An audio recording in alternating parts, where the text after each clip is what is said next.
Lukas pasal 13 ayat 32 dan 33. Jawab Yesus kepada mereka, "Pergilah dan katakanlah kepada si serigala itu, Aku mengusir setan dan menyembuhkan orang pada hari ini dan besok, dan pada hari yang ketiga aku akan selesai. Tetapi hari ini dan besok dan lusa aku harus meneruskan perjalananku, sebab tidaklah semestinya seorang nabi dibunuh kalau tidak di Yerusalem." Selamat pagi Ibu Bapak Saudara anggota jemaat dan simpatisan GKI Taman Majapahit yang terkasih. Apa kabar? Saya berharap bahwa Ibu Bapak Saudara yang terkasih berada di dalam keadaan yang sehat, dipenuhi dengan semangat dan sukacita ya, untuk memasuki dan mengerjakan segala kegiatan pada hari ini. Ingat, Tuhan menyediakan berkat-berkat-Nya bagi kita. Marilah kita menyambut segala berkat Tuhan yang Tuhan telah sediakan bagi kita sepanjang hari ini.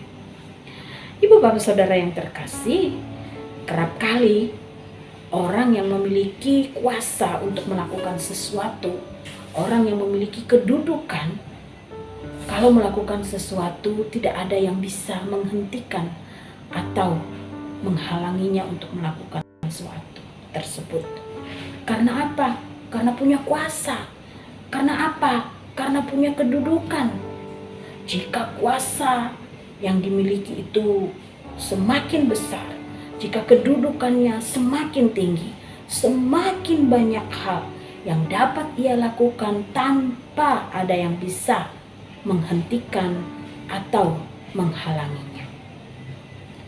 Itu makanya kita sering mendengar orang-orang yang punya kuasa misalnya bisa melakukan tindakan sewenang-wenang terhadap mereka yang kecil dan lemah. Dalam bagian firman Tuhan yang kita baca pada pagi hari ini, kita membaca ayat 32 dan 33. Tapi di ayat yang ke-31 itu kita melihat bahwa seorang Farisi memperingatkan Tuhan Yesus. Herodes itu penguasa pada waktu itu, bermaksud untuk membunuh engkau. Nah, apa reaksi yang mestinya wajar dilakukan oleh seseorang yang mendengar bahwa seorang yang punya kedudukan dan kuasa merencanakan sesuatu yang jahat bagi dirinya? Tentu akan melarikan diri dan bersembunyi, karena seperti yang saya katakan di awal tadi, orang yang punya kuasa, orang yang punya kedudukan, kadang-kadang bisa melakukan segala sesuatu tanpa ada yang bisa menghentikan atau menghalanginya. Jadi kalau mengancam, kemungkinan besar itu akan terjadi. Tetapi apa yang dijawab oleh Tuhan Yesus? Dan apa yang dilakukan oleh Tuhan Yesus? Tuhan Yesus tidak melarikan diri, tidak menyembunyikan diri. Tetapi Tuhan Yesus tahu betul panggilannya. Tuhan Yesus tahu betul misinya di dalam dunia ini. Itu sebabnya ia menjawab, "Aku akan tetap mengerjakan apa yang harus aku kerjakan dan sampai selesai aku kerjakan. Aku harus meneruskan perjalananku. Tidak ada yang bisa menghentikanku untuk mengerjakan apa yang menjadi misiku di dalam dunia ini. Bahkan seorang yang memiliki kekuasaan besar dan kedudukan tinggi sekalipun, yang bisa melakukan apa saja, tidak ada yang bisa menghentikan atau menghalanginya." Tuhan Yesus berkata, "Aku gak peduli.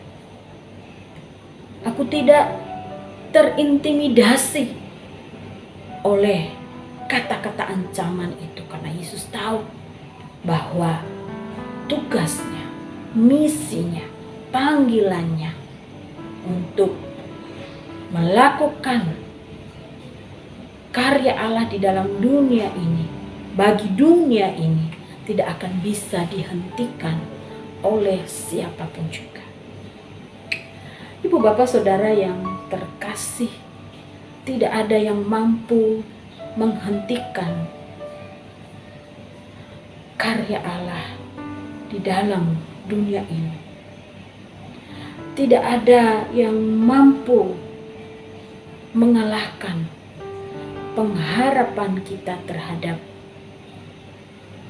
penggenapan janji-janji Allah dalam hidup kita.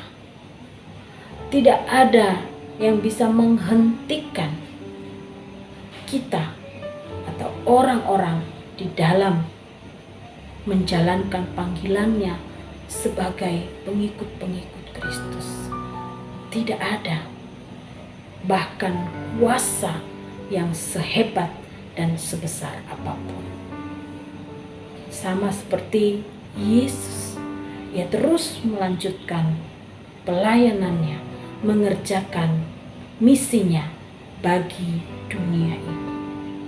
Ibu bapak saudara yang terkasih di dalam Tuhan, di dalam kehidupan kita menjalankan panggilan kita sebagai pengikut-pengikut Kristus, maka kita harus terus menaruh pengharapan kita kepada Kristus, dan tidak ada yang bisa mengalahkan pengharapan surgawi itu. Karena kita berharap kepada Allah yang hidup, dan kita akan terus mengerjakan panggilan kita dengan penuh pengharapan kepada Kristus. Kristus akan memampukan kita. Kristus akan menguatkan kita. Tidak ada satu kuasa pun yang bisa menggoyahkan kita jika kita betul-betul menaruh pengharapan kepada Kristus. Dia akan memampukan, Dia akan menopang kita untuk setia sampai akhir menjalankan tugas dan panggilan kita sebagai pengikut-pengikut Kristus. Karena itu ibu bapak saudara yang terkasih, jangan kita menggantungkan pengharapan kita kepada kuasa, jabatan, kedudukan apapun yang ada dalam dunia ini. Tetapi baiklah kita menggantungkan dan menaruh pengharapan kita kepada Kristus saja, sebab ialah sumber kekuatan, sumber pengharapan kita. Mari ibu bapak saudara yang terkasih, terus berharap kepada Tuhan. Jangan pernah putus pengharapan, karena tidak ada yang mampu mengalahkan pengharapan kita kepada Tuhan, jikalau kita benar menunjukkan dan mengarahkan pengharapan kita kepada Kristus saja. Amin. Mari kita berdoa. Tuhan, terima kasih untuk firman-Mu.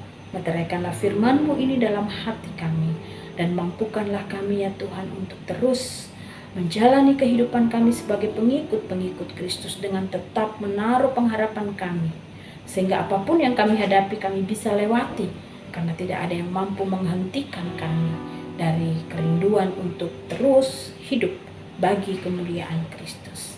Di dalam nama Tuhan Yesus kami berdoa. Amin. Selamat pagi ibu bapak saudara yang terkasih. Selamat menyambut segala berkat Tuhan sepanjang hari ini, dan tetaplah berharap kepada Tuhan.